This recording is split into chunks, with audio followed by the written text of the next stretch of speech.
France में जब क्रांति हुई तो क्रांति करने वाले लोगों ने राजमहल में जो राजा बैठा था,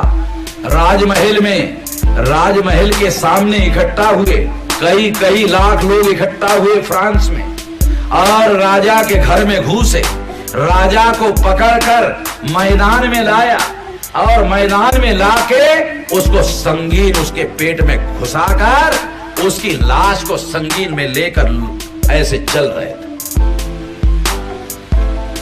ब्लड रिवॉल्यूशन हुआ, खूनी क्रांति हुआ, उसको मार दिया गया। तो कच्छ के ब्राह्मण हमको बोलने के लिए भी मना कर रहे हैं। ये तो शांतिपूर्ण है भाई, हम कोई संगीन नहीं चला रहे। अब तुम चाहते हो तो फिर हमारी मर्जी, अगर तुम यही चाहते हो, हमारी तो इच्छा है नहीं। हमारी तो इच्छा संविधान में रहो, दायरे में रहो, और हमारा भी अधिकार रहो और तुम्हारा भी अधिकार रहे। तुम्हारे पुरखों ने, ब्राह्मणों ने मनुस्मृति लिखी, हमको अधिकार नहीं दिया। हमारे बाप ने संविधान लिखा, तुमको भी अधिकार दिया, हमको भी अधिकार दिया, तुम्हारे बाप ने तो नहीं दिया। जब तुम्हारे बाप ने मनुस्मृति नाम का संविधान लिखा तो हमको अधिकार नहीं दिया, मगर हमारे बाप ने जब लिखा तो हमको भी दिया और तुमको भी दे दिया। तो तुमको भी अधिकार मिलना चाहिए, हमको भी अधिकार मिलना चाहिए और व्यवहार में लागू होना चाहिए। भारत के संविधान के आर्टिकल 19 में हमें बोलने का मौलिक अधिकार है, और हमारे बोलने का जो मौलिक अधिकार है वो किसी के बाप की मजाल नहीं है जो हमारा अधिकार छीन ले। किसी की औकात नहीं है जो हमारा अधिकार छीन ले।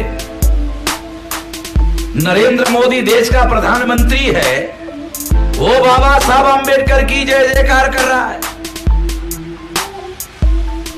सारे देश भर में जय जयकार कर रहा है, और अपने भाषण में कह रहा है कि बाबा साहब अंबेडकर नहीं होते तो मैं भी प्रधानमंत्री नहीं बनता। अरे मैंने रेडियो पर सुना।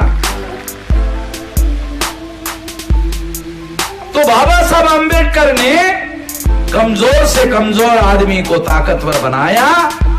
अगर प्रधानमंत्री नरेंद्र मोदी हमें बोलने के लिए कच्छ में परमिशन दे रहा है और जो ब्राह्मण है वो मना कर रहे हैं, भारत का प्रधानमंत्री हमको अनुमति दे रहा है और कच्छ के जो ब्राह्मण हैं वो मना कर रहे हैं, तो हम नरेंद्र मोदी को चिट्ठी लिखेंगे, भाई इनका बंदोबस्त करो,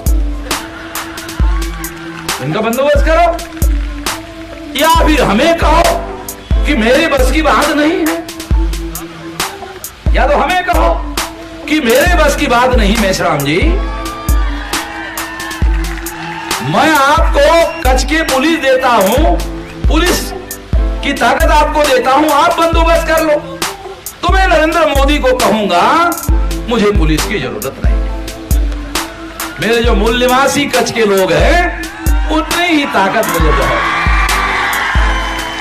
ज्यादा लोगों की जरूरत नहीं। और जितना जोर से आपने आवाज निकाला, अगर उतना पेशाब कर दिया ना तो बह जाएंगे,